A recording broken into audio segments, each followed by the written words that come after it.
I remember when I was a small, well, I wasn't that small, but I was probably 12 or 13 years old.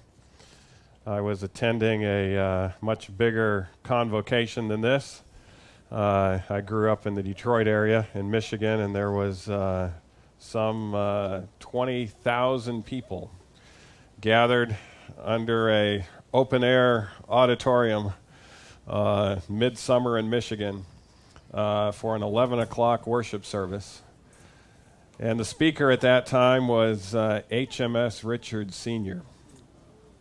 And the conference president began to give him an introduction, kind of, obviously somewhat different, but somewhat similar as well in regards to accomplishments. And then about halfway through his introduction, he stopped and he says, maybe I don't need to say anymore. He says, how many of you in this audience have never heard of HMS Richards Sr.? And not a single hand went up in those 20,000 people. And he says, you don't need any further introduction. And he brought him up.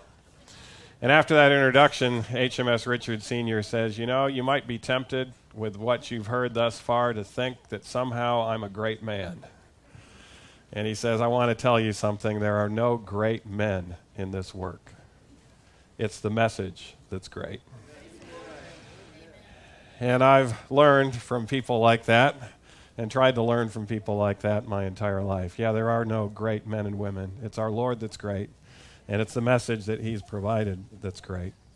But He wants us to live a more abundant life, and He wants us to live far more successful lives for Him. And today we're going to be talking about reaching or regaining peak mental performance. As many of you know, I started out on the mental health arena simply due to the problem of depression that I was seeing in my practice, and recognizing that there was more that needed to be done than just typical. Because 80% of people that are put on antidepressant medicines don't get cured from their depression. In fact, it's more than that, and that's the drug company data. And they might help a little bit. 2/3 of them might help a little bit, but not enough to actually get rid of the depression. And I recognized there was a need for far more, and so we developed a program. First, by the research, I went to the University of Oklahoma to try to find the causes of depression, figuring I'd find 6 or 8, and becoming depressed myself when I listed cause number 71, cause number 72, and realizing what a workup this is going to be to try to find out the individual causes. And finally, I found over 100 causes. And then we would find out which causes were operative. I think that's the test he was talking about there, to give us a clue which categories of causes were operative. And then go after those categories, and we have seen a dramatic improvement in people with major depression. But what we found out as kind of a sidelight is people that would come to the program that didn't have major depression would improve their emotional intelligence. They'd actually improve their IQ. And what helps a depressed person will actually help a non-depressed person as well.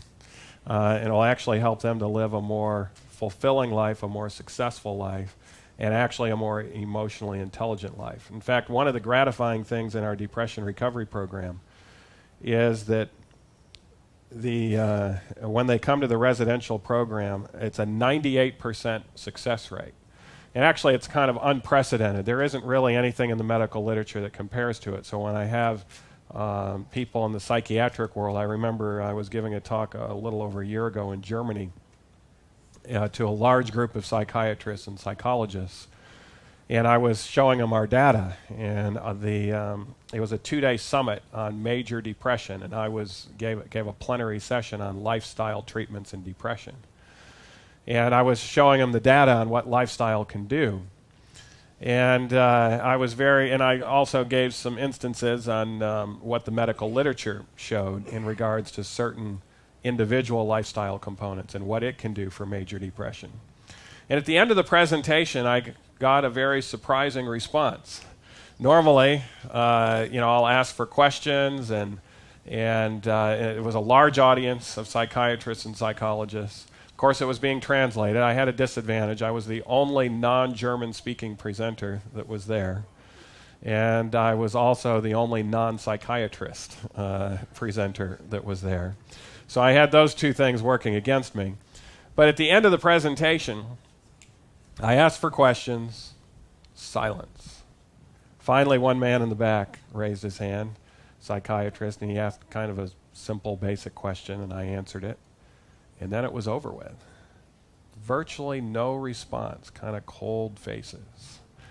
And I was thinking, did the translation go through? What's going on in their minds? You know, what's happening? That afternoon, there were 4 different breakout sessions that people could attend. And I realized they at least had some interest when 2/3 of the audience came to my breakout session. And they listened to what was going on, but still not much response, just listening. And the next morning, I had one more plenary session to give. And the plenary session, I was, preparing my slides, thought I had them prepared, and the psychiatrist who was translating for me, he was German, but he had did his residency at Johns Hopkins in Baltimore. And so he was very familiar with English, obviously, after doing his training here in America. And so he was the best translator to have. And I said, tell me, what are the psychiatrists saying here? What's going on? I said, it's the response, there isn't much engagement. He says, well, there's a lot of talk going on. But he said, they think that your data is over the top. They think there's no way that you're getting a 98% response rate. And because they've never heard anything like that. And I thought, well, okay, at least I know where they're coming from. And so what I did is I quickly rearranged my slides and did what's called a reductionist talk. I talked about what just light therapy alone, when it's done right, will do for depression. It helps 67% of people. Omega-3 will help over 70% of people with major depression, just on its own. And that's treatment-resistant depression, 70% response rate for omega-3.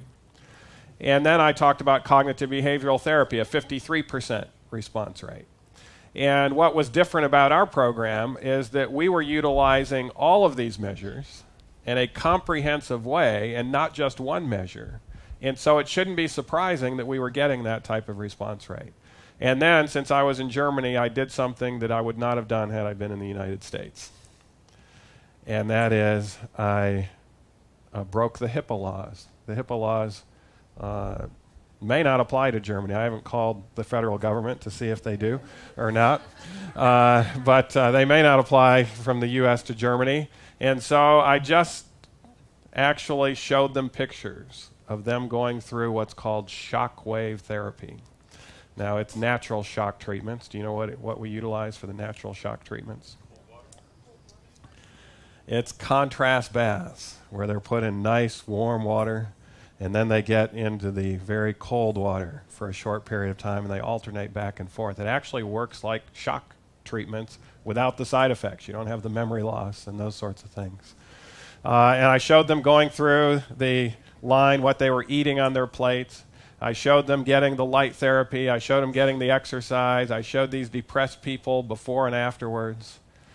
And at the end of the presentation, they caught it.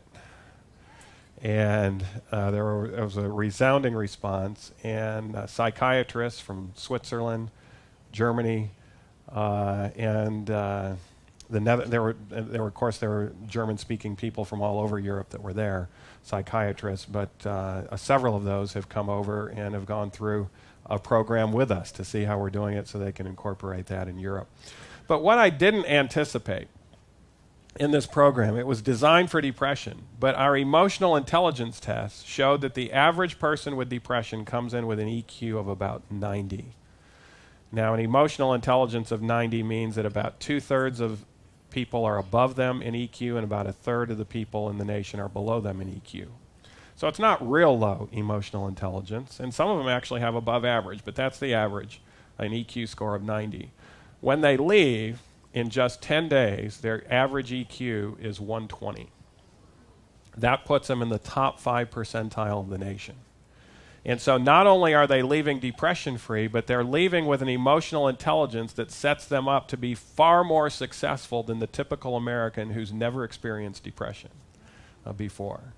And that is part of peak mental performance. And when we realize things like this, we realize, we could probably do even more benefit if we run what's called peak mental performance programs just for people in the general public to get optimal IQ and EQ. And people have been taking advantage of that. We had one student, pre-med student, who had trained at Walla Walla and had tried a couple of times to get into medical school. MCAT scores weren't there. She had taken all of the Kaplan courses, everything that she could do to get in. And her mother heard about our program and sent her there for peak mental performance. The next time she took the MCAT, far different result, and she's now entering as a freshman in the Loma Linda University Medical School class. Very gratified in regards to what she has learned in order to improve her mental performance. We've had attorneys who are older that are starting to lose recall in the courtroom, and that's important to be able to have recall there. And we've had attorneys go through the program, and their recall comes back, and they're actually able to be better than they were before. So that's what we're talking about today. And today we're going to be centering primarily on IQ and not on EQ, although they are somewhat related, but not across the board related. There are very good examples of people with high IQ that have low EQ. And there are very good examples of people with low EQ that have, or I should say, high EQ with low IQ, etc. And so they're not necessarily connected. But in a talk that's limited in amount, we're going to be talking more about the IQ part of things. Intelligence is your capacity to learn, retain, and apply knowledge. And a lot of times we think somehow that intelligence is disconnected from memory. It's not. Capacity to learn, and what's the second word up there? Retain. Memory is connected with it.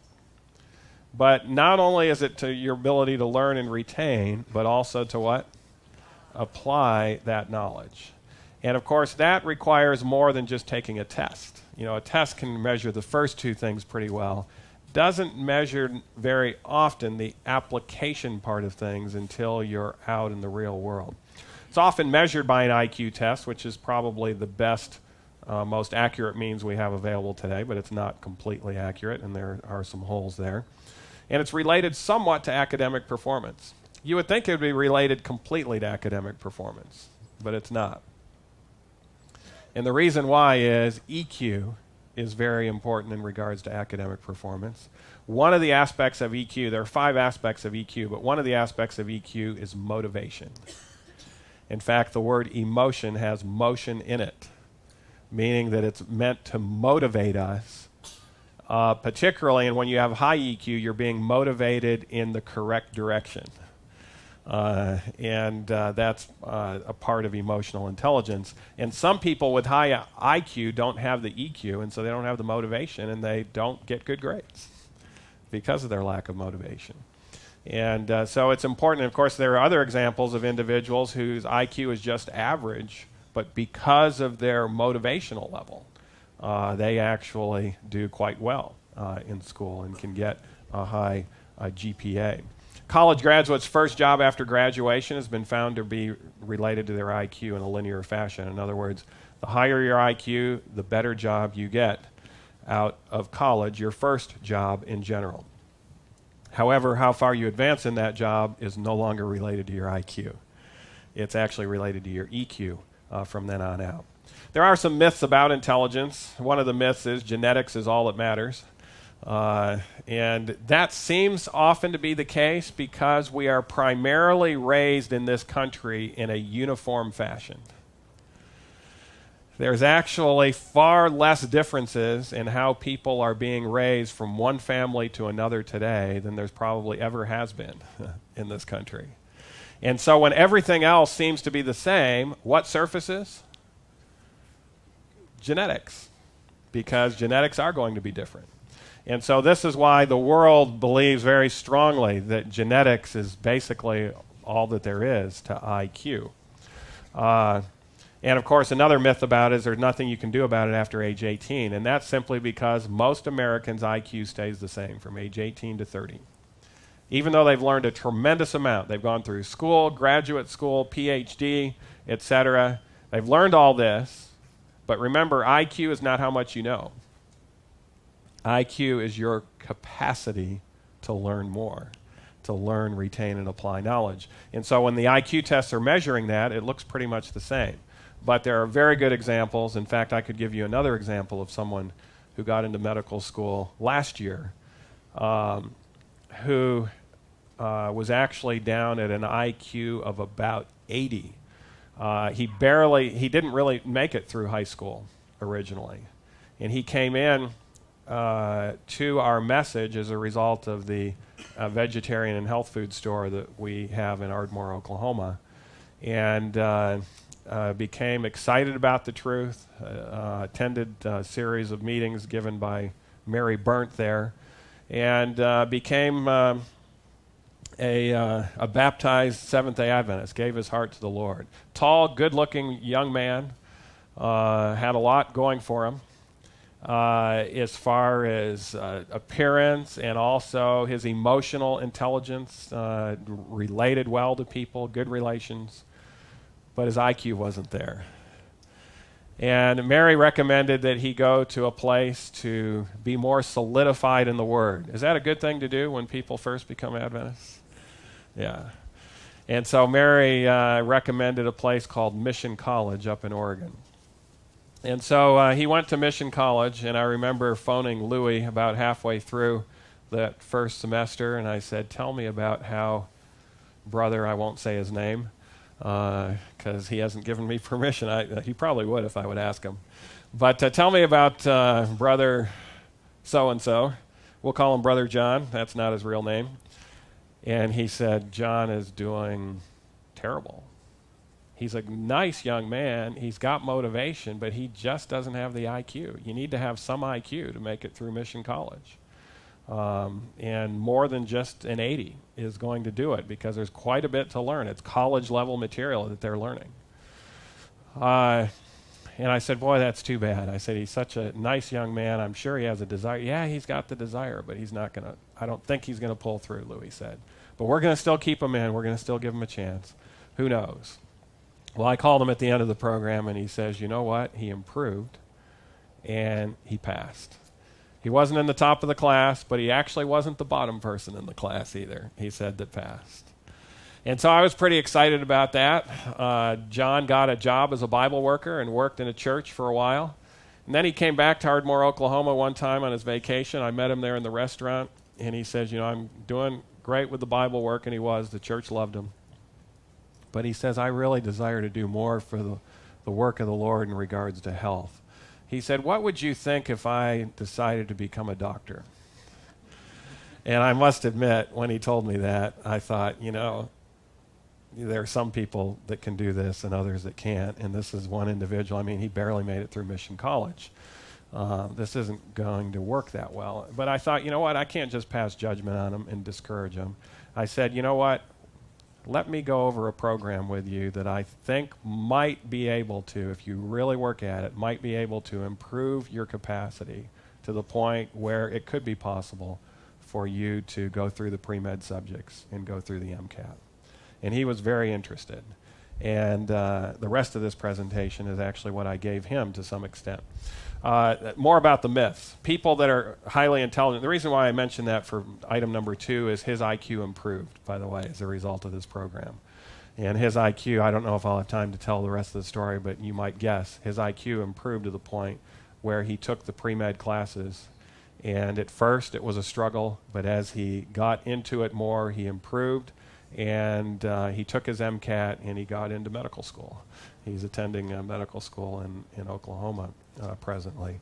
But his IQ dramatically improved as a result of the program. People that are highly intelligent are generally irritating to be around. Now, notice that's under the myth section. It turns out that they are no more or no less irritating to be around than people that are not high IQ. But there are examples of people with high IQ that are irritable. and are very difficult to get around and to be around. And those are the people with the low EQ part of things. The EQ is a lot more has to do with relationships. People that are highly intelligent lack common sense. That's also a myth that has been disproven. Actually, people with high IQ tend to have more common sense, studies show. But there are notable exceptions. Albert Einstein was one of those exceptions. He would frequently get lost on his way home.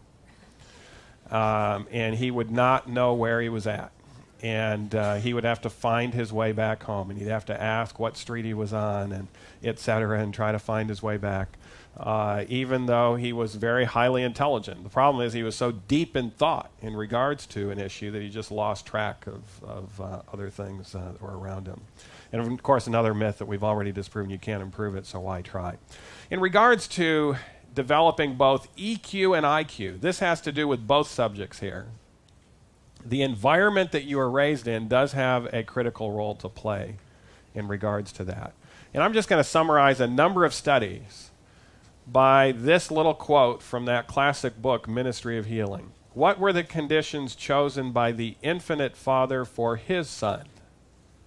You know, that's one thing that the Lord, you might say, had an advantage, and that is he could choose the environment of his Son and his parents. So what was it? Of course, he was wanting him to develop. Very critical was for him to develop high IQ and high EQ. And it's very clear he had both. There's no question. Even those who are not Christian, when they study the life of Christ and they see what happened, that he had developed both of those.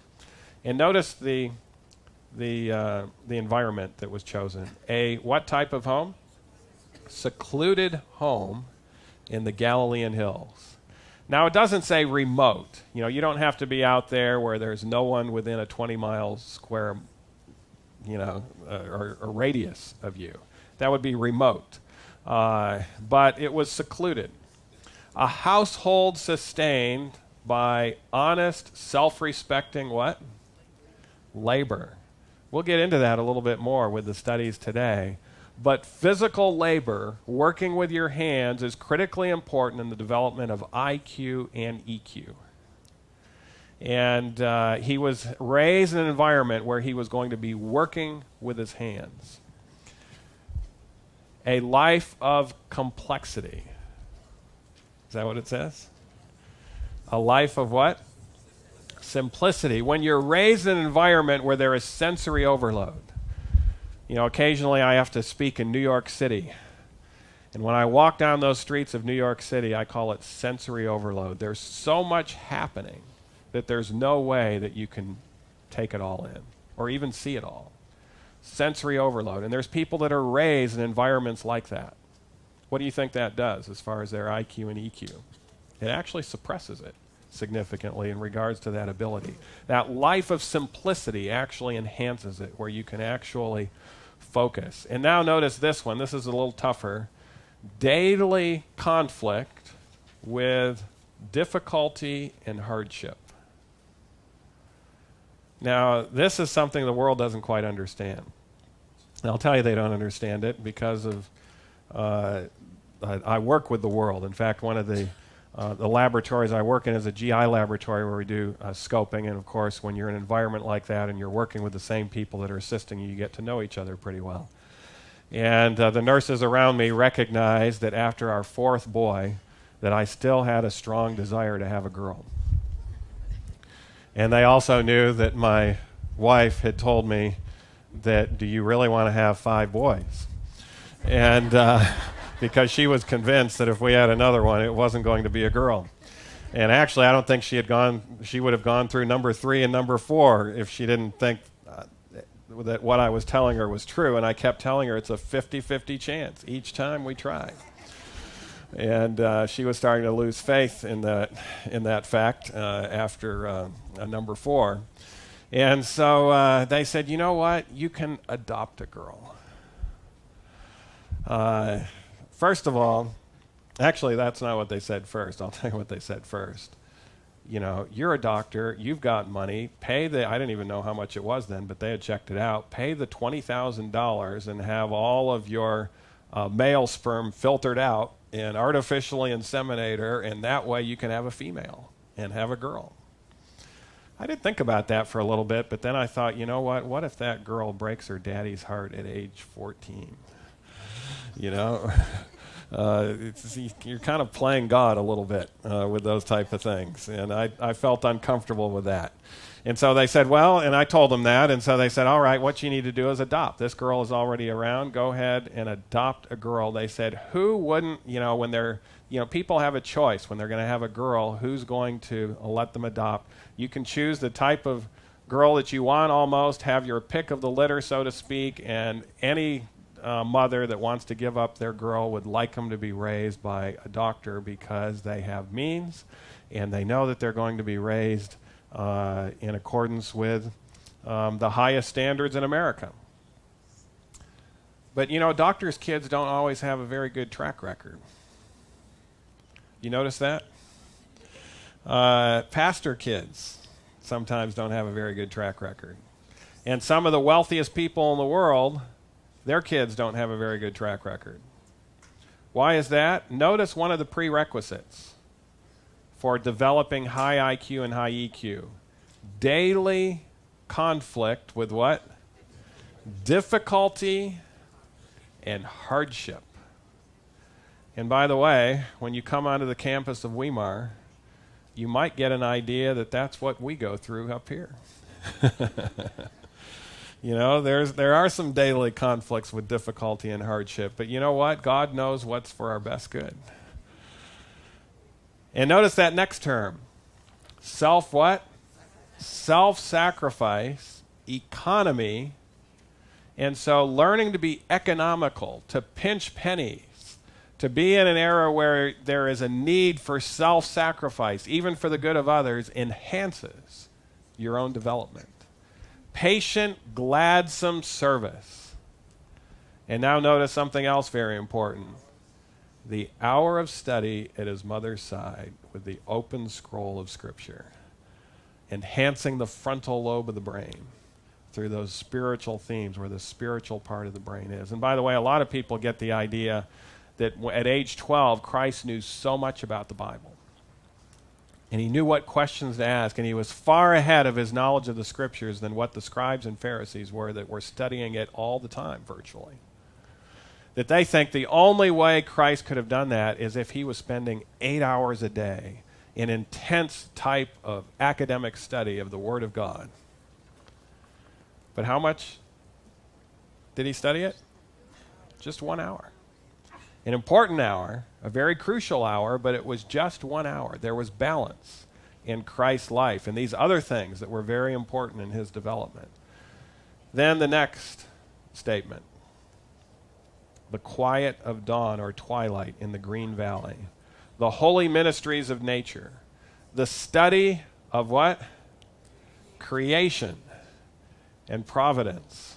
One of the things that, as you know, when the students come on the Weimar campus, they're going to be studying these things. The soul's communion with God. These were the conditions and opportunities of the early life of Jesus. And now notice that next statement. So with the great majority of the best and noblest men of all ages. So when you take a look at the best and noblest men, the one who developed that high IQ, the high EQ, you see that type of environment that these individuals came from. And so the environmental influence is important.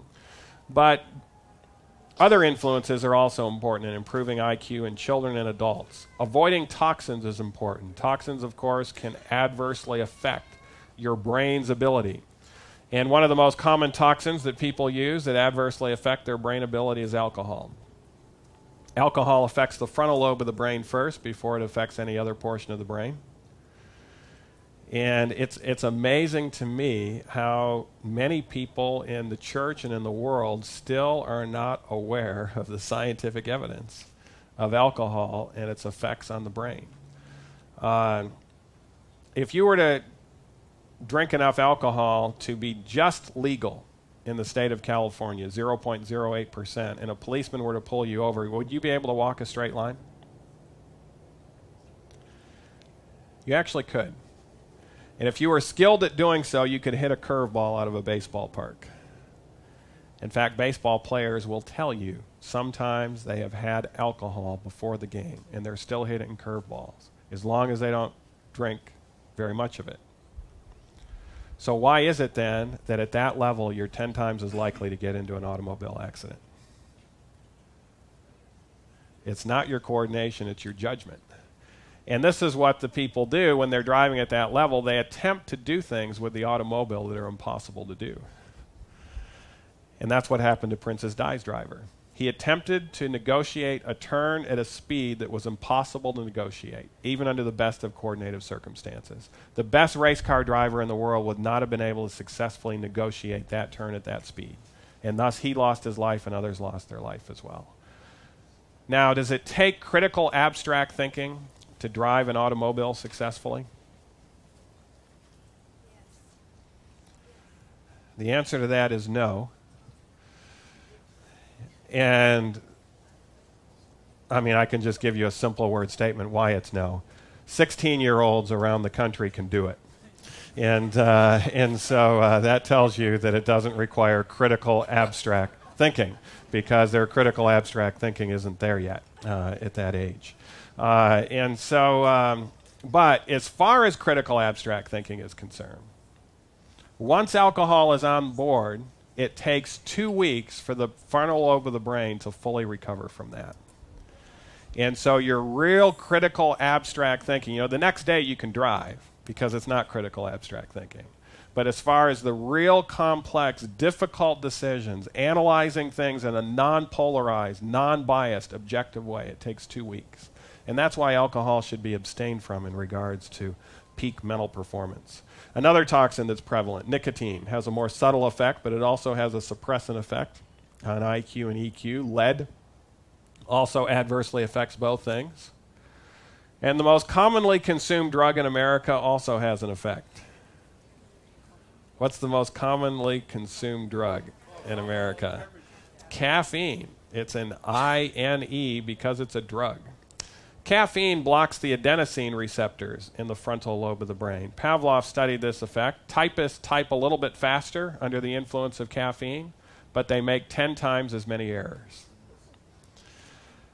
And studies have been done on caffeine and EQ. Did you know that when you're under the influence of caffeine and you're in a social setting, you're much more likely to gossip than when you're not under the influence of caffeine? Now, this is the definition of gossip that was used in the study. Gossip is sharing private information with someone who's not part of the problem or part of the solution to the problem. So if you stick to that definition, you're more likely to gossip because of the adverse effect of caffeine on the frontal lobe of the brain. Even the National Football League has caught up with this. The National Football League tells its linemen, its blockers, the ones trying to sack the quarterback to load up with caffeine. If you notice in between plays, they've got their Pepsi, their Dr. Pepper, they're downing the sugar to have that energy, and they're downing the caffeine.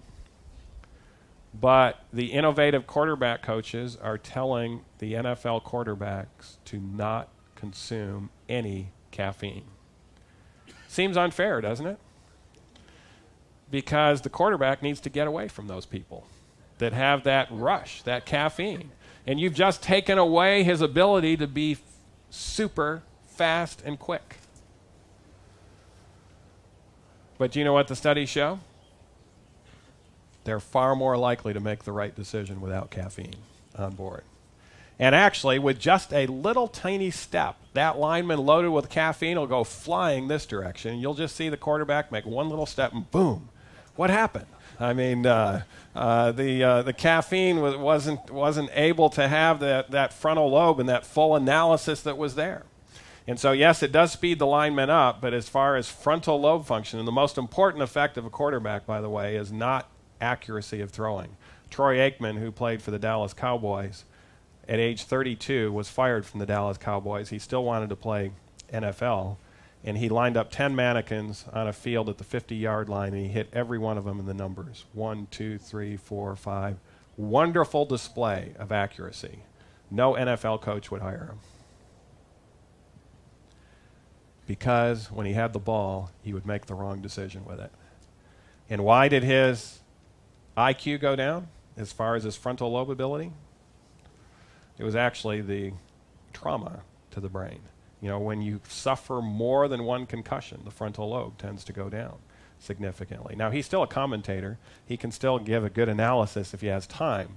But as far as being able to make the right decision under pressure, he no longer had that ability. Another important factor, lung capacity.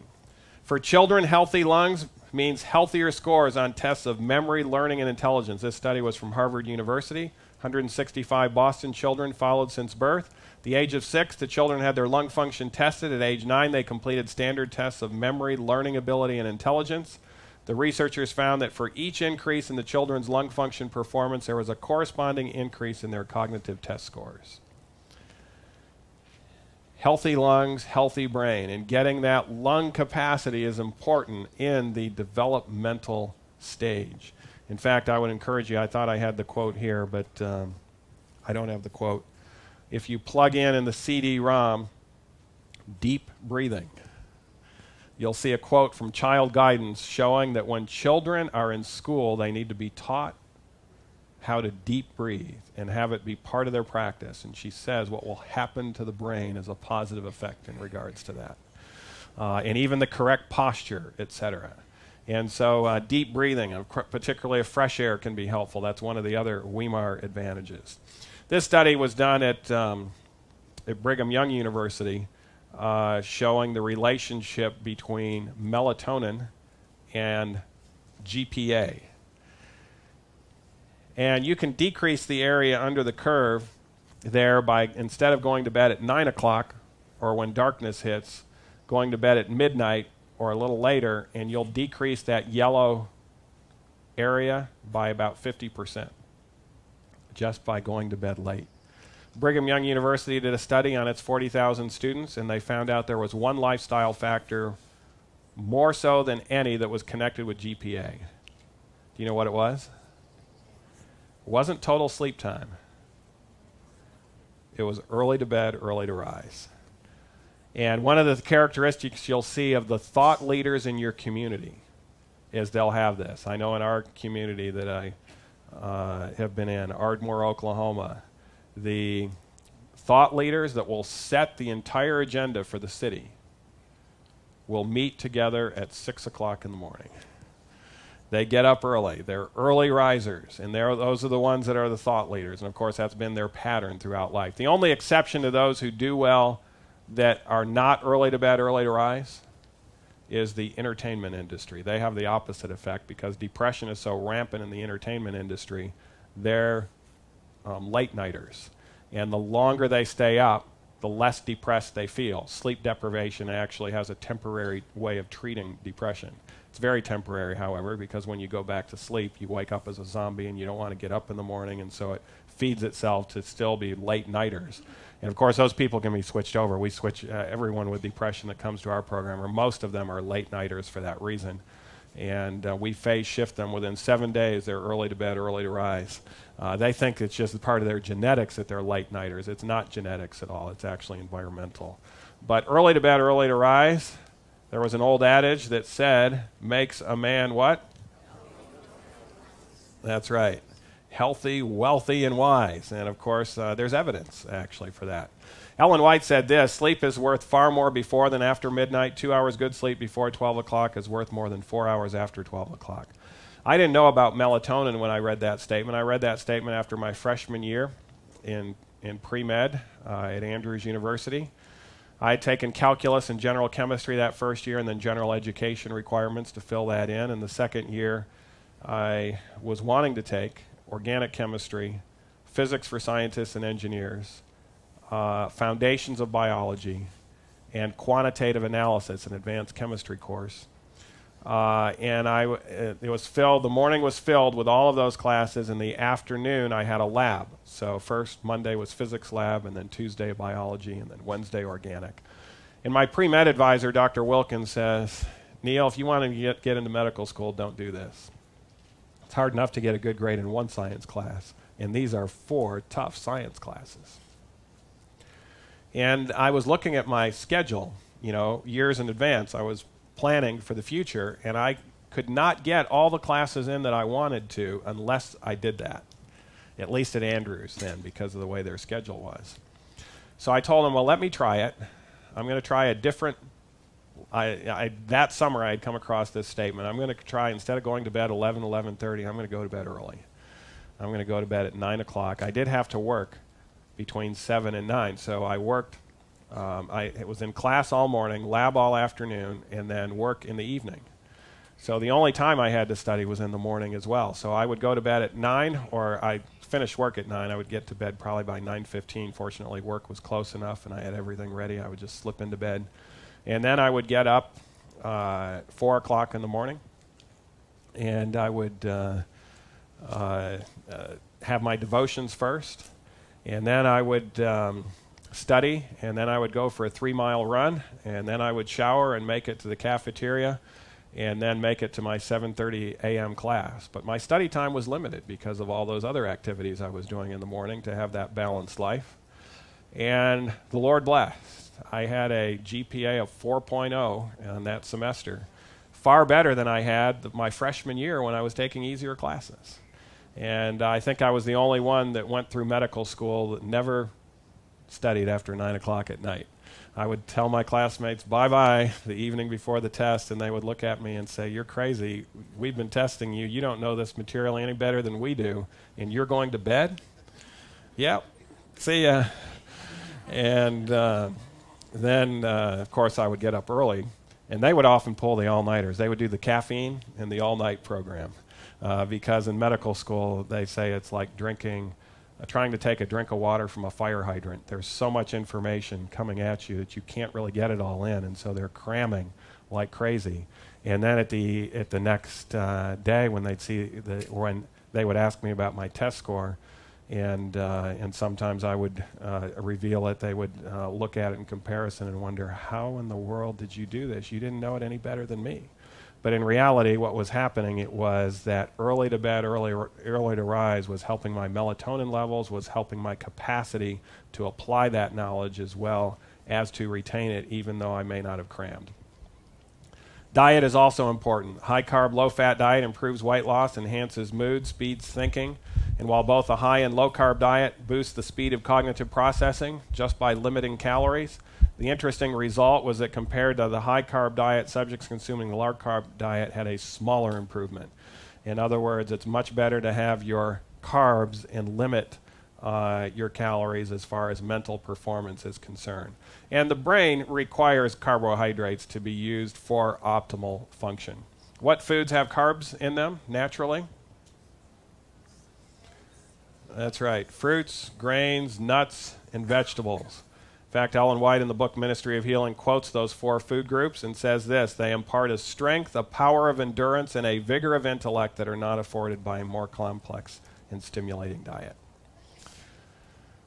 And that vigor of intellect is part of what that helps to produce. Omega-3 is also important as far as brain function is concerned. In fact, I could go through a number of studies. I probably have enough for a whole hour presentation just on studies in the last 5 years on omega-3 and cognitive ability. It's critically related. As I mentioned, it improves depression, but it also improves academic scores. It can help with ADHD. It can help with other issues as well. And how do most people get their omega-3? Fish. These are the fish that are high in it. The top 10 fish is what I chose. And there's something characteristic of all 10 of these top fish. They all have fins and scales. If they don't have fins and scales, they're poor sources of omega-3. And they're actually, not all fish are high in omega-3. A lot of people don't realize that. And fish, I think, was a healthy way to get your omega-3 100 years ago. But today, it's a dangerous way because of what we call biomagnification. This study was done not too far away from here in Clear Lake, California. How many of you have been to Clear Lake in this group? Almost half of you. I'm surprised not more, since it's not that far away. Lake water, 0.02 parts per million. The EPA says that's safe. The phytoplankton living in the DDD-contaminated water, 5 parts per million.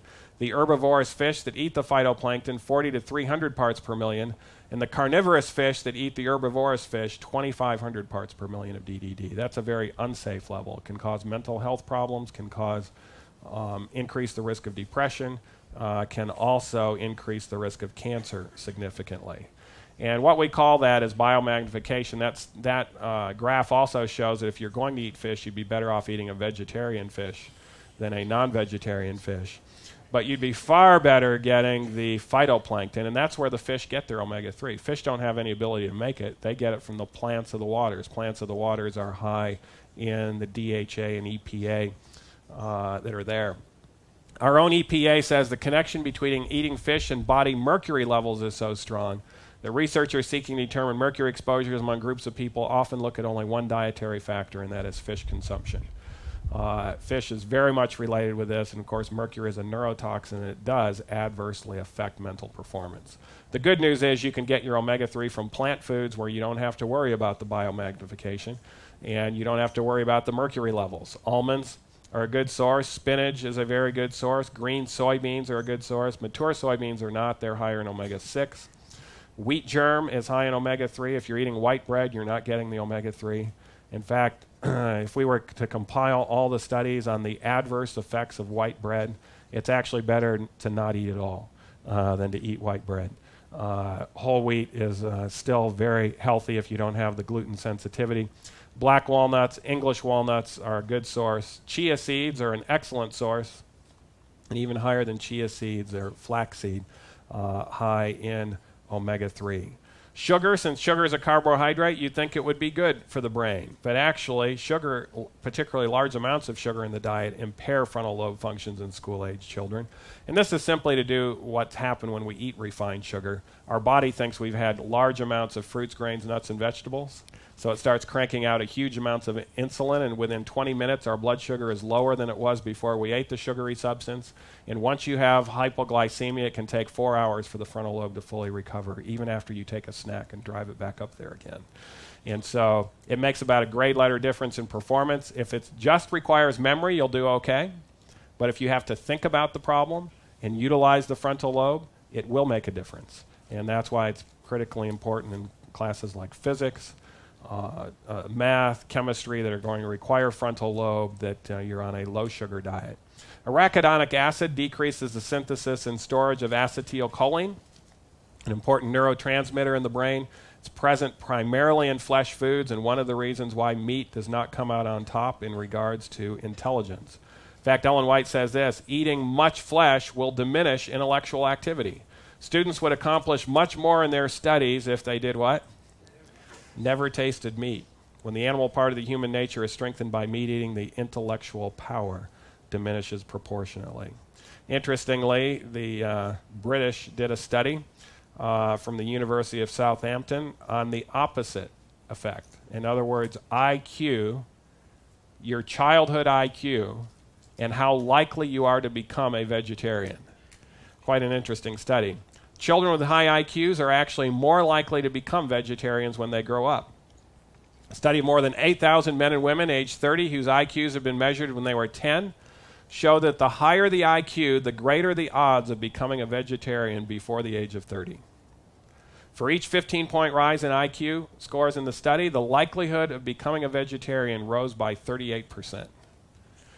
And interestingly, it was even true after adjusting to factors such as social class, education, and the link was still consistent. And I think what's happening there is if you have an IQ, you start putting two and two together, particularly when studies start coming your way, and you're more likely to make lifestyle changes in accordance with that. So sometimes when people might figure out that you're a vegetarian and they just ask you a question, if you don't have a lot of time to explain it, I'm asked often, why are you a vegetarian? You could just give them the simple two-word answer: high IQ. Now, there is it's not just meat per se, but cholesterol that also has its adverse effects in regards to mental performance. These are the foods that have, or the cholesterol content of foods. Fruits, grains, nuts, and vegetables have no cholesterol. Skim milk, 4 milligrams. 2% milk, 18 milligrams. Whole milk, 33 milligrams. Egg white is the only exception, no cholesterol. Mayonnaise 8, ice cream 29, butter 31. Egg, that egg yolk, 213 milligrams of cholesterol. This is where the world is confused. The world thinks tuna is part of the plant kingdom and has no cholesterol. But it actually does have cholesterol. Studies have repeatedly shown if you put a healthy vegetarian on fish, their cholesterols invariably go up. Clams 57, crabs 64. Chicken breast without the skin 73, pork 76, beef 80. And notice this, chicken breast, if you don't scrape the fat and the skin off, it actually has more cholesterol than pork and beef. A lot of people are not aware of that, and there's not a lot of difference in cholesterol content there. And then notice the seafood. Oyster 84, sardines 120 is what that should say. I'm not sure why it didn't come up. Shrimp 165. And then when you get into the organ meats, loaded. Kidney 329, liver 410, caviar 500. And if you see anyone feasting on beef brains, you have to wonder about their intentions. 1,697 milligrams of cholesterol. Now, the reason why I mention cholesterol content is because of Bruce Taylor's research. Bruce Taylor, in fact, there are studies showing, before I get to Bruce Taylor, studies show that your risk of atherosclerosis goes up not just due to blood cholesterol, but also dietary cholesterol. Dietary cholesterol is an independent risk factor, even regardless of what your blood cholesterol is. Now, blood cholesterol is still important, but that's one of the components. And the other reason we talk about it is because the higher your cholesterol content, the higher your likelihood of depression and never being able to recover from the depression. And that's why we measure cholesterol in everyone in a mental performance program to try to get that down to 100 plus your age or less. But Bruce Taylor showed it's not just the cholesterol, it is the cholesterol that's oxidized. And he showed the most harmful cholesterol to the blood vessels are cholesterol that's not only been exposed to the air, but particularly when it's combined with sugar, it heavily oxidizes. And anyone want to guess what the most harmful cholesterol was? Custards. Now, custards are where you mix sugar, milk, and eggs. And the most common custard consumed in America is ice cream. And, of course, that's one of the advantages of eating the ice cream that's here at Weimar. It has no cholesterol in it. It really, you can't theoretically call it ice cream. I know there's an ice cream maker that makes far better than ice cream over in Montana. I ate his ice cream about a year ago. He's coming out with 32 flavors of it. It's an oatmeal-based, not a soy-based. But it's so good and so much better than any ice cream, particularly dairy ice cream, that I was very curious on the name that he was going to use for it. He was frustrated because he can't use the term ice cream and sell it. It has to have dairy in it to do that. And he finally came up with a name. He called me about a week after I visited him, and he says, I woke up in the middle of the night. We can't say it's ice cream is the name that he's going to call it. That's the name. So look for it. It'll be worth it. Number 2 was pancake mix. This is the powdered eggs, of course, and you're powdering them. You're getting the high oxidized cholesterol. Parmesan cheese was the third most damaging, and it was tied with lard also to be the third most damaging. That's not a misprint. And so we also want to avoid that oxidized cholesterol. Physical exercise is also important in both emotional intelligence and IQ. And in fact, working with your hands is important. This study shows working with one's own hands in a real-world 3D environment is imperative for full cognitive and intellectual development. With woodwork, metalwork, craft, music, or car mechanic classes dropped by many schools and children wanting to play computer games at home, the Western world is becoming, quotes, a software instead of a screwdriver society. And what's happening? IQs are going down in this country. It's very clear. IQ in the last generation has gone down, and even the generation before that it was higher. The average IQ in America was far higher than what it is today, and partly due to the fact that people are not developing their IQ with working with their hands. Research is showing that increasing time spent in the virtual world of computers is displacing hands-on play and hands-on learning. 3D learning allows young people to experience how the world works in practice, to gain an understanding of materials and processes, and to make informed judgments about abstract concepts. And that's critical to understand. And one of the core of 4 that we have here at Weimar, it's mandatory for the faculty as well as the students, is practical physical labor, working with their hands. And you know, last year when we were restarting the college up, I can tell you, although this was a core of 4, do you know where we got the biggest pushback from? Do you think it was from the faculty or from the students? Actually, it was the faculty. And part of it is, you know, some of them were teaching new courses they hadn't taught before. And they were qualified to teach it, but they had to really prepare. And well-qualified teachers, but they were saying, you know, if I'm working and doing this, how am I going to be able to do this? But it was part of the core of 4. It wasn't an option. And afterwards, when they do it, they're 2 hours working out in the farm with their hands, they would come back refreshed, they would come back with smiles on their face, and they'd be able to prepare much more efficiently and adequately for their classes the next day. And so it's been a benefit for both the faculty and the students. And studies show it doesn't have to be real thoughtful work. Sometimes it is, where you have to utilize your brain, but just that repetitive motion of trying to get the hands to do something in a quicker time period, or how you can be more efficient, and just doing that repeatedly improves the frontal lobe of the brain. In fact, that's one of the greatest areas. I could give you a whole hour lecture on physical labor, working with your hands, and the development of one aspect of the frontal lobe of the brain that's very important, the anterior cingulate gyrus. Hypnosis has an opposite effect on the frontal lobe of the brain. It brings people into a trance in which they are highly suggestible. It's most easily accomplished by training the eyes to focus in on one object, the best object being a little flickering light. What happens then? The person will record information and duties without interpretation or without frontal lobe activity. A lot of people don't realize that, but they could have a hypnotic instrument in their own home. What trains the eyes to focus in on one object and flickers? Actually, what produces the flicker is the rapid scene of reference change. The average entertainment television program changes its scene of reference every 3 seconds. And as a result, it produces within 90 seconds, if you do an EEG on somebody, their EEG will no longer be in alpha wave activity, and when they're watching entertainment television, it'll go in, no longer be in beta.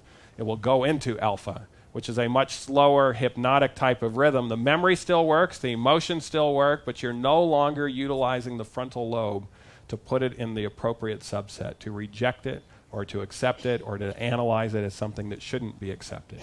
And that's why television has such an adverse effect on the frontal lobe. In fact, 17 areas of the frontal lobe go down as a result of watching entertainment television. There's a decreased interest in learning, decreased interest in reading, decrease in IQ scores, both in children as well as adults, decrease in academic performance, decrease in discernment, increase in daydreaming, which is not a good thing. Studies show the more you daydream, the more likely you are to develop memory loss as you age. In fact, it has been connected with Alzheimer's as well. That's different than creative ingenuity. There's a decrease in creative ingenuity. Creative ingenuity is practical, creative thinking, and not just fantasy, daydreaming world. And of course, other effects as well. Music also has a powerful effect on the brain. And music enters the brain through its emotional regions, which include the temporal lobe and limbic system. From there, some kinds of music tend to produce a frontal lobe response that influences the will, moral worth, and reasoning power.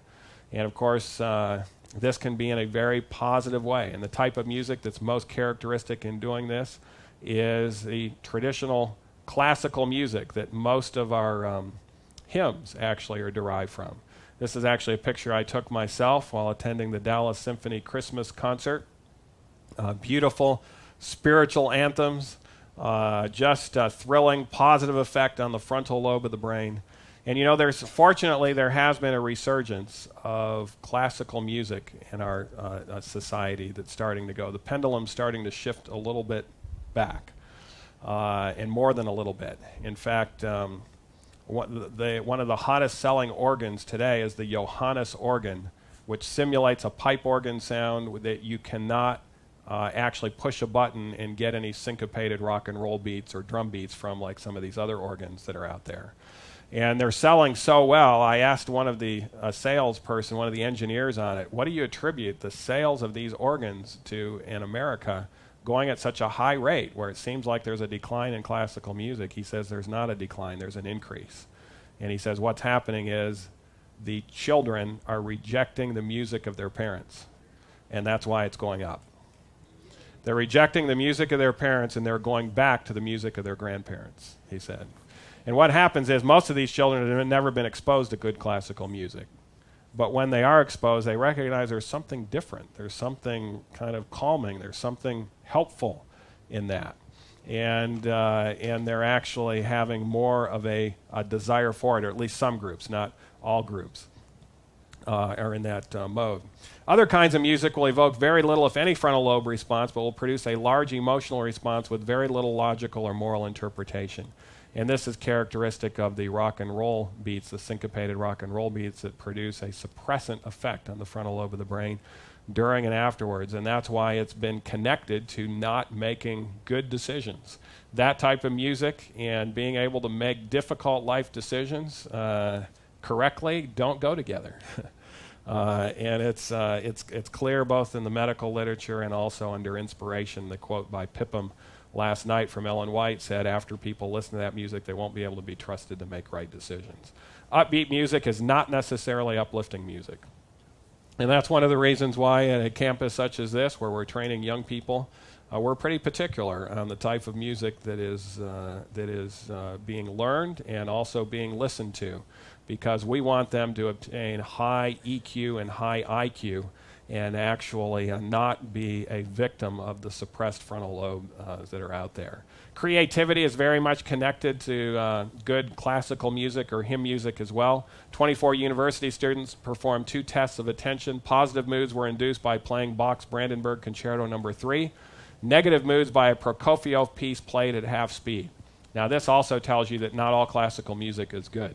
The classical music needs to have a melody, needs to have a harmony, needs to have an organized a structure. It can still be enjoyable. Prokofiev doesn't really have any real, the rhythm is very erratic. There's no melody involved in it, or hardly any melody at all. It's a lot of banging, etc. And it actually produces negative moods in everyone who listens to it. To produce a neutral mood, participants read a series of facts and figures about Canada.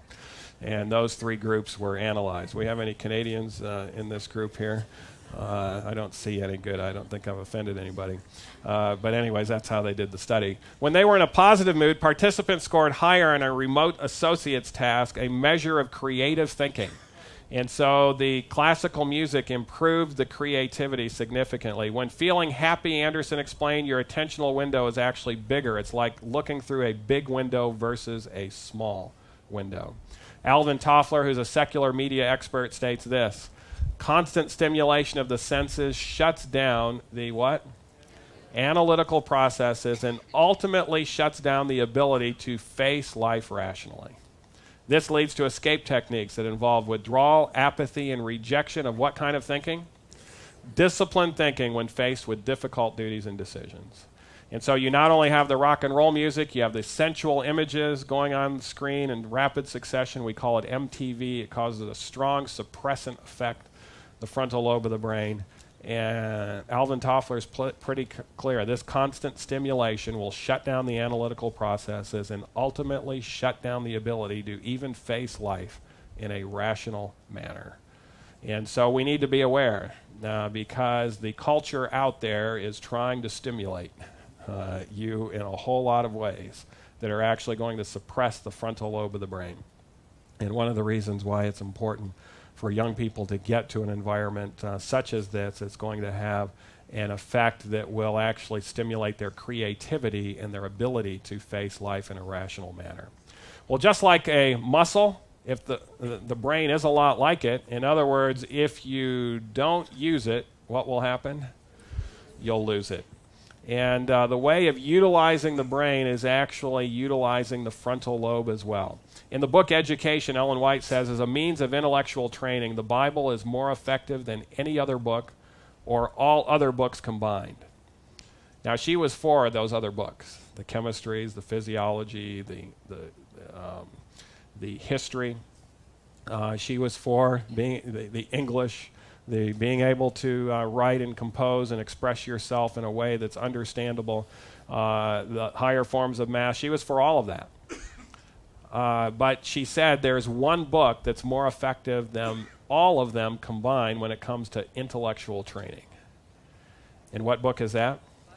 The Bible. The greatness of its themes, the dignified simplicity of its utterances, the beauty of its imagery quicken and uplift the thoughts as nothing else can. No other study can impart such mental power as does the effort to grasp the stupendous truths of Revelation. The mind, thus brought in contact with the thoughts of the infinite, cannot but expand and strengthen. And that's why here at Weimar we have the students, not just, we don't have them study what Dr. Snodgrass and what Dr. Quack say about the book of Romans. We actually have them study what? The book of Romans. And we actually have them study the Bible itself and have that Bible speak to them and analyze it. And of course, it really helps in regards to a number of things, including their intellectual training.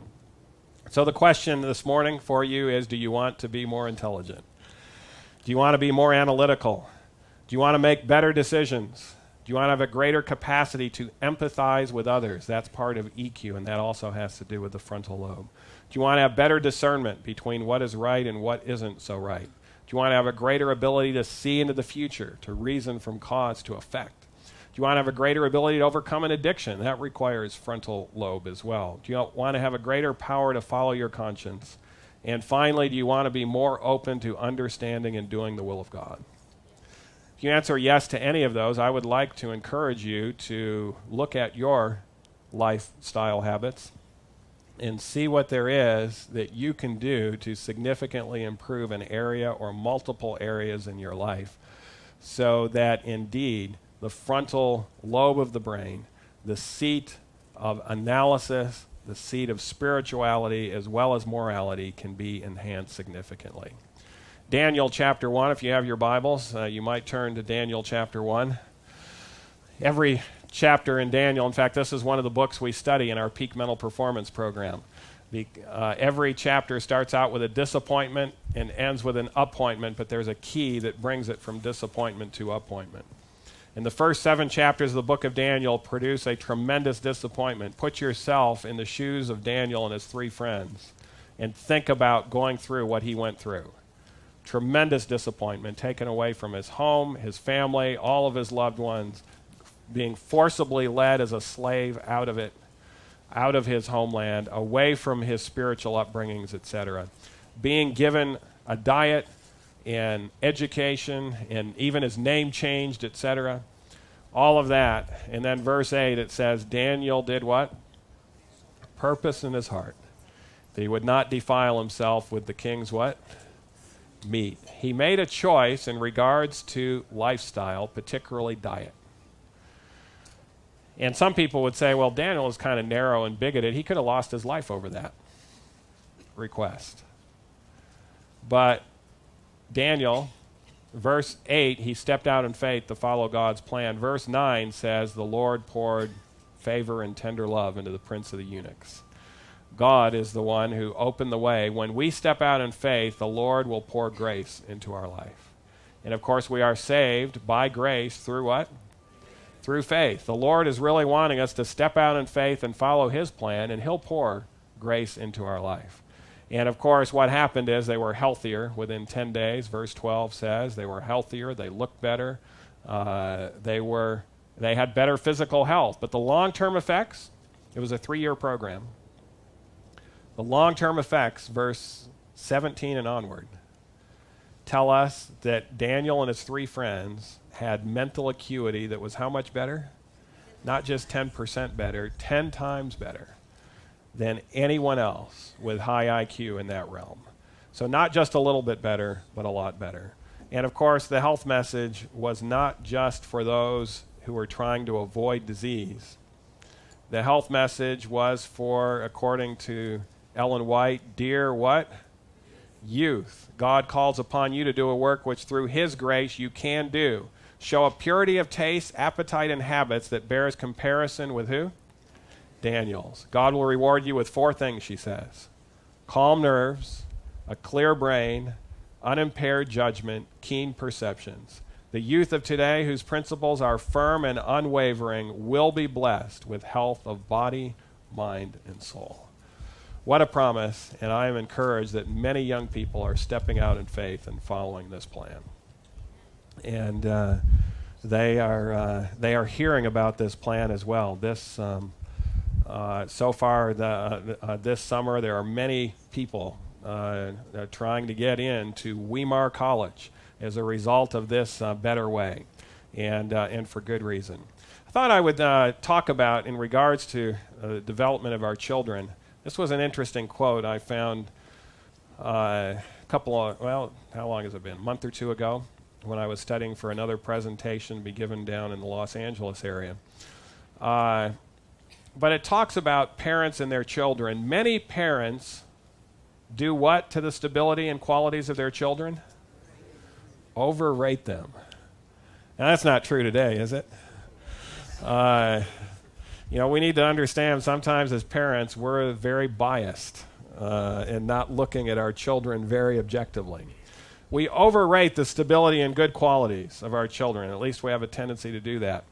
Parents have their fears as they send them some distance away to school, but flatter themselves that as they have had good examples in religious instruction from the home, they will be true to principle in their high school life. Now, high school, she means not only academy life, but also college life. Those were the higher schools. And so because of their upbringing in their first 8 or 12 years of life and seeing those good qualities, just knowing that they're going to do all right. I've got them that good foundation. She says many parents have but a faint idea to what extent licentiousness exists in these institutions of learning. Now, what is licentiousness? Those are practices that are going to be introduced that suppress the frontal lobes of those kids. And sometimes it will be presented in a very popular manner. I was at a large school not long ago in the high school environment, and this was from one kid who was in the bad as well, and just saying that the whole school is rampant with that whole thing, and over several hundred students, he said there was only 2 that did not listen to rock and roll music on a regular basis. And this was a Christian school. Only 2, he said. He had a lot of respect for those 2.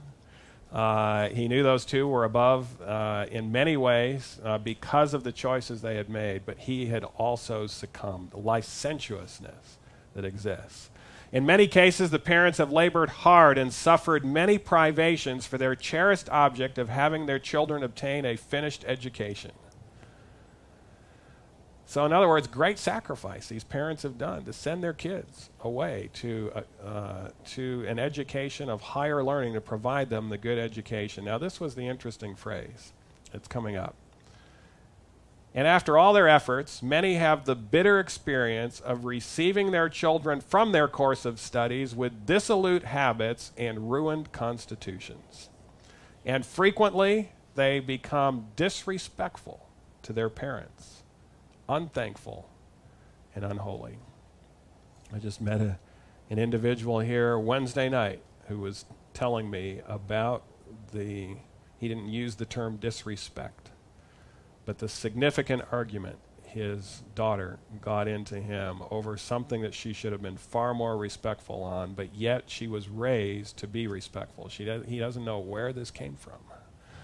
How did it happen? Well, I can tell you very likely it happened because of where the education was done and how they were taught. And now here's the term. We talk about abused kids today. Have you heard in the media about abused kids?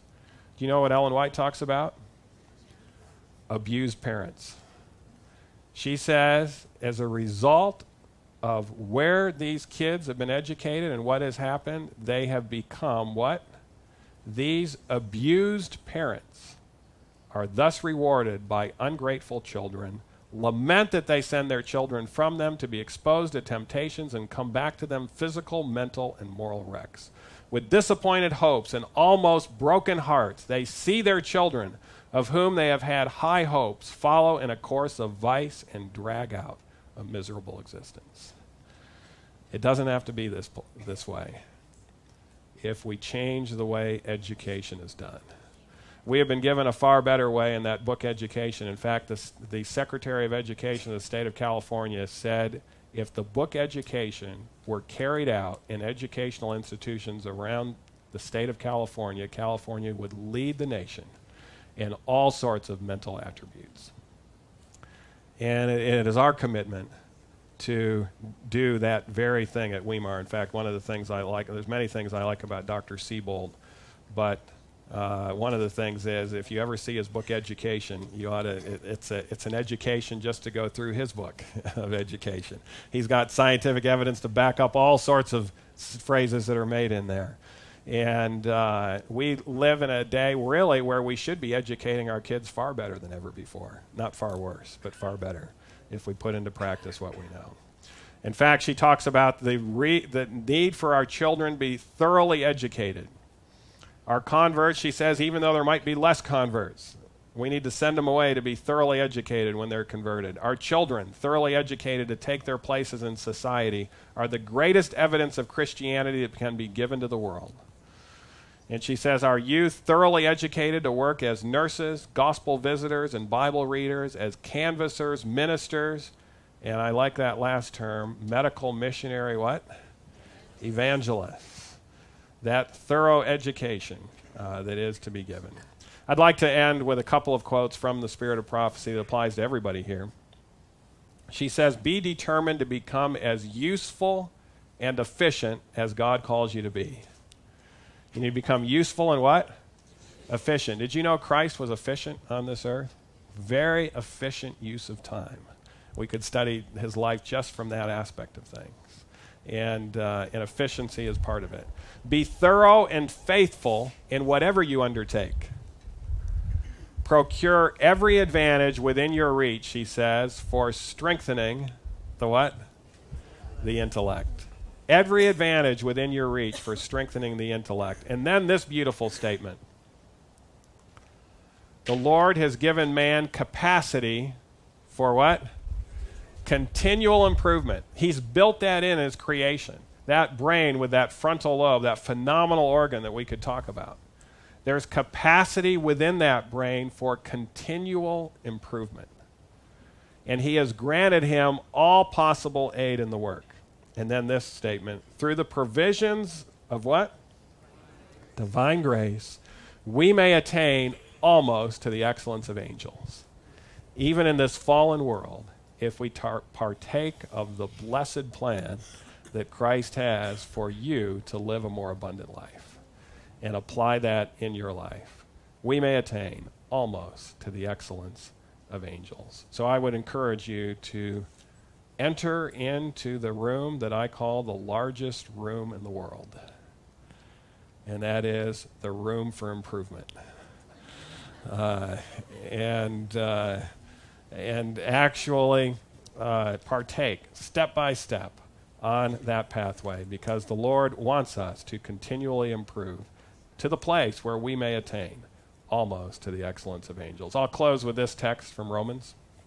In fact, this is our text for the school year. Randy Siebold and I discussed it a few weeks ago. We need a primary text for Weimar Center of Health and Education this next year, and so this is going to be the text.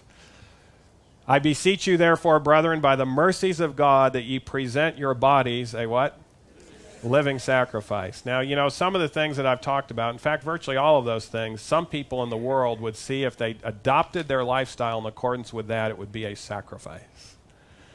You know, for instance, people will come across me and they realize that we don't have entertainment television in our home. And they'll look at me and say, Dr. Nedley, what does your family do for fun? As if somehow it's just this tremendous sacrifice. What are you doing? I mean, your family can't have fun now? And what they're not realizing is when our family gets together, we're having a lot more fun when their family is getting together watching that show.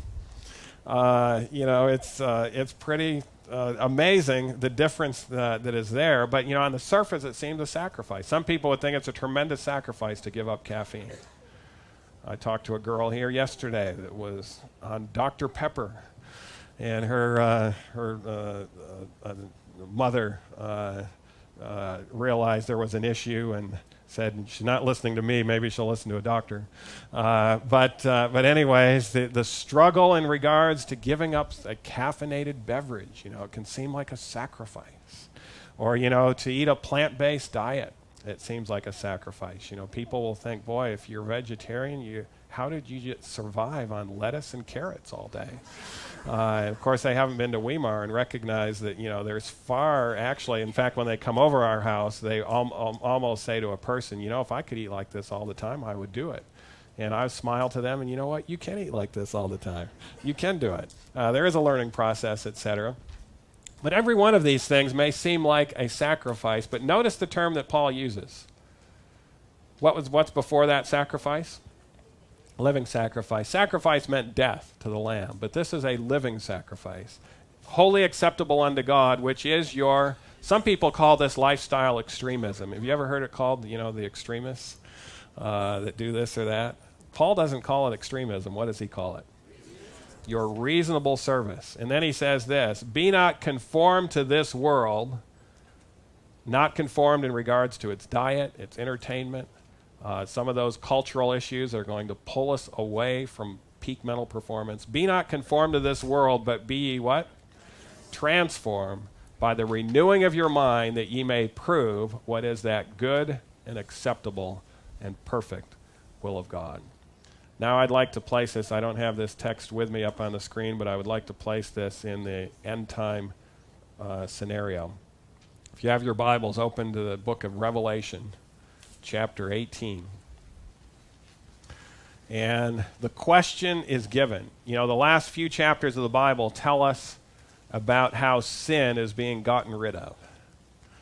The first two chapters in the Bible tell us about the original plan, how life was supposed to be and how it was in this world before sin. And then chapter 3 tells us how sin came into the world. There's a reverse of that at the end of the Bible. 3 chapters before it ends, it tells us how sin is finally eradicated from the world. And then it tells us how life is going to be from then on out. But in chapter 18, it talks about the fall of Babylon. And it talks about how everyone thinks it's great. And everyone's going to be aligned with Babylon, pretty much everyone, except for this small group who resists the power of the culture around them. But then Babylon will come to its end on its own. It's not like the Lord has to intervene for Babylon to end. The principles of Babylon, when they're carried out, will produce self-destruction. And it destructs so fast and so rapidly and so exponentially that people are wondering, how in the world did this happen? How did everyone get deceived? Verse 23, I think, is where it's at. Anyone want to read that for me? Oh, good. Thank you very much. Revelation 18, verse 23. The light of a lamp shall not shine in you anymore, in other words, in Babylon. The voice of the bridegroom and the bride shall not be heard in you anymore. And then it gives the answer. How did so many people fall? For your merchants were the great men of the earth. For by your sorceries were all nations deceived. By the way, can you make money suppressing the frontal lobes of brains? That's kind of where the easiest money is to be made, to suppress the frontal lobe, because there's something else when suppression of the frontal lobe occurs. Anything that suppresses the frontal lobe has an addictive attribute to it. So people continue to go back to it due to their addiction, even though they know it's not necessarily helping them. So you can get them hooked on something that is harmful. And of course, God's plan is about freedom. His things don't hook you. You still have that freedom of choice that's there. But it talks about how people will make their money suppressing the frontal lobes of the brain And the reason why the frontal lobes of the brain are suppressed by your sorcery. Anyone want to guess what that Greek word is for sorcery? Pharmakia. What word does that in English remind you of? Pharmacology or pharmacy. What it's talking about is the reason why people get deceived. The setup for the deception is first suppressing the frontal lobe of the brain in a drug-like effect. You remember we talked about what alcohol does, what caffeine does. We could talk about what marijuana does, what narcotics does, the drugging of America. We call it drugs. These people are on drugs, because it's suppressing the frontal lobe of the brain. That's an explanation for a lot of bizarre behavior and people doing destructive things. They're on drugs. But in reality, it's not just drugs that can do that. Anything that suppresses the frontal lobe of the brain, whether it's a drug or whether it is entertainment television or whether it's music or whatever it is, can have a suppressant effect to the point that when you are confronted with truth, you won't be able to recognize with it, or you won't have the emotional fortitude to apply it consistently in your life. And that's the reason that's given. The drugging of America and of the world, really. It's really all nations that are going to be deceived through this method. And that's why the health message, this is why the Lord gave the health message to a people preparing to meet him in difficult times. And this is why particularly it's called, in fact, often Ellen White's writings are called the spirit of prophecy. A better term that I like from it that comes right from the book of Revelation is the testimony of Jesus. Jesus' testimony. And that's why Jesus' testimony is so intricately connected with enhancing the frontal lobe, where we can indeed have the control of ourselves and our own destiny, and not be so easily influenced by the errors that are out there. Well, you've been attentive, and I hope for all of you a health of body, mind, and soul. Let's bow our heads. Father in heaven, we thank you for the wonderful message you've given us through health, through science, and also through your inspired word. We pray, Lord, for that capacity for continual improvement to be realized in each life that is here. May we be willing, even though it may seem like a sacrifice on the surface, may we be willing to present our bodies a living sacrifice, recognizing that anything you ask us to give up actually is not a sacrifice, because it will lead to a more abundant, a more successful, and a life filled with peace and satisfaction in you. We thank you for your promise to provide us that if we follow your plan. In Jesus' name, amen.